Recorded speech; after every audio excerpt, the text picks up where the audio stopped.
जाकर नाम सुनत शुभ होई, मोरे गृह आवा प्रभु सोई।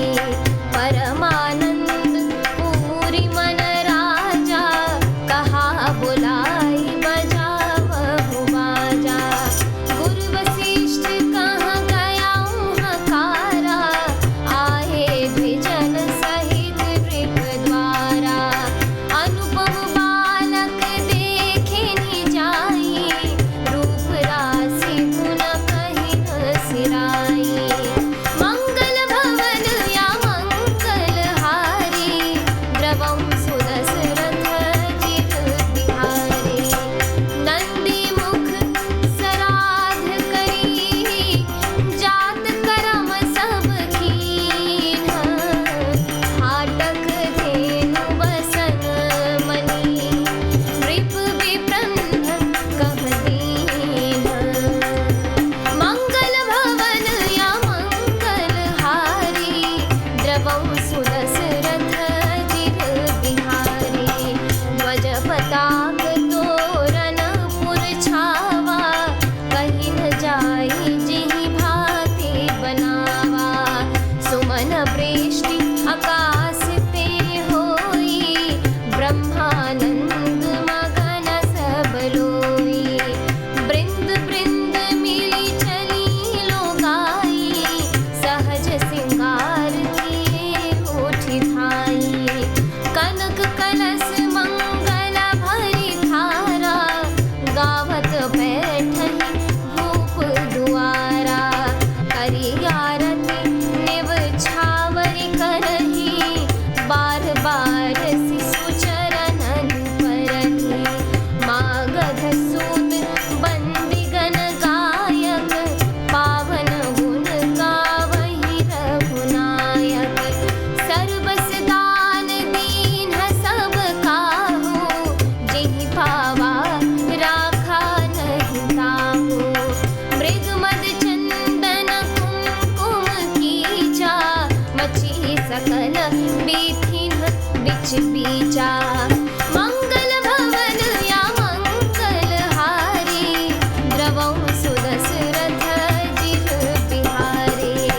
गृह गृह बाज बधाव शुभा, प्रगटे सुषमा कंद। हर्षवंत सब जहाँ तहाँ, नगर नारी नर वृंद। मंगल भवन या मंगल हारी, द्रवम सुदशरथ जित बिहारी।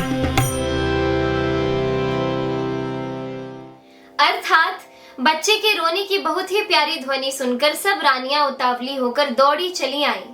दासियां हर्षित होकर जहां तहां दौड़ी, सारे पुरवासी आनंद में मग्न हो गए। राजा दशरथ जी पुत्र का जन्म कानों से सुनकर मानो ब्रह्मानंद में समा गए। मन में अतिशय प्रेम है, शरीर पुलकित हो गया। आनंद में अधीर हुई बुद्धि को धीरज देकर और प्रेम में शिथिल हुए शरीर को संभाल कर वे उठना चाहते हैं। जिनका नाम सुनने से ही कल्याण होता है, वही प्रभु मेरे घर आए हैं।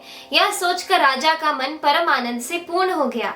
उन्होंने बाजे वालों को बुलाकर कहा कि बाजा बजाओ। गुरु वशिष्ठ जी के पास बुलावा गया। वे ब्राह्मणों को साथ लिए राजद्वार पर आए। उन्होंने जाकर अनुपम बालक को देखा, जो रूप की राशि है और जिसके गुण कहने से समाप्त नहीं होते। फिर राजा ने नांदी मुख श्राद्ध करके सब जात कर्म संस्कार आदि किए और ब्राह्मणों को सोना, गौ, वस्त्र और मणियों का दान किया। ध्वजा, पताका और तोरणों से नगर छा गया। जिस प्रकार से वह सजाया गया उसका तो वर्णन ही नहीं हो सकता। आकाश से फूलों की वर्षा हो रही है। सब लोग ब्रह्मानंद में मग्न हैं। स्त्रियां झुंड की झुंड मिलकर चली। स्वाभाविक श्रृंगार किए ही वे उठ दौड़ी। सोने का कलश लेकर और थालों में मंगल द्रव्य भरकर गाती हुई राजद्वार में प्रवेश करती हैं। वे आरती करके निछावर करती हैं और बार बार बच्चे के चरणों पर गिरती हैं। मागध, सूत, बंदी जन और गवैये रघुकुल के स्वामी के पवित्र गुणों का गान करते हैं। राजा ने सब किसी को भरपूर दान दिया, जिसने पाया उसने भी नहीं रखा, लुटा दिया। नगर की सभी गलियों के बीच बीच में कस्तूरी, चंदन और केसर की कीच मच गई।